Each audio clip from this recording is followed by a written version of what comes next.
কাশীপুর বাগানে ভক্ত সঙ্গে ঠাকুর শ্রীরামকৃষ্ণ পঞ্চবিংশ পরিচ্ছেদের দ্বিতীয় অংশ। ঠাকুর শ্রীরামকৃষ্ণ সুরেন্দ্রকে ঠান্ডা করিতেছেন, বলছেন, হ্যাঁ, ওরা ছেলে মানুষ, ভালো বুঝতে পারে না। সুরেন্দ্র কেদারের প্রতি, গুরুদেব কি জানেন না কার কি ভাব? উনি টাকাতে তুষ্ট নন, উনি ভাব নিয়ে তুষ্ট। ঠাকুর মাথা নাড়িয়া সুরেন্দ্রর কথায় সায় দিতেছেন, ভাব নিয়ে তুষ্ট। এই কথা শুনিয়া কেদারও আনন্দ প্রকাশ করিতেছেন। ভক্তেরা খাবার আনিয়াছেন ও ঠাকুরের সামনে রাখিয়াছেন। ঠাকুর জিউ হাতে কণিকা মাত্র ঠেকাইলেন।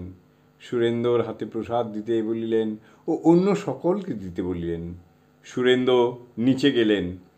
নিচে প্রসাদ বিতরণ হইবে।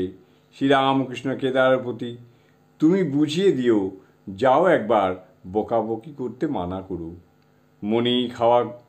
মণি হাওয়া করিতেছেন। ঠাকুর বললেন, তুমি খাবে না?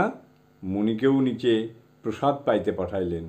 সন্ধ্যা হয় হয় গিরিশ ও শ্রীম পুকুর ধারে বেড়াইতেছেন। গিরিশ, ওহে, তুমি ঠাকুরের বিষয় কি নাকি লিখছ? শ্রীম, কে বললে? গিরিশ, আমি শুনেছি। আমায় দেবে? শ্রীম, না, আমি নিজে না বুঝে কারুকে দেব না। ও আমি নিজের জন্য লিখেছি, অন্যের জন্য নয়। গিরিশ, বলো কি? শ্রীম, আমার দেহ যাবার সময় পাবে। জয় ঠাকুর, জয় ঠাকুর।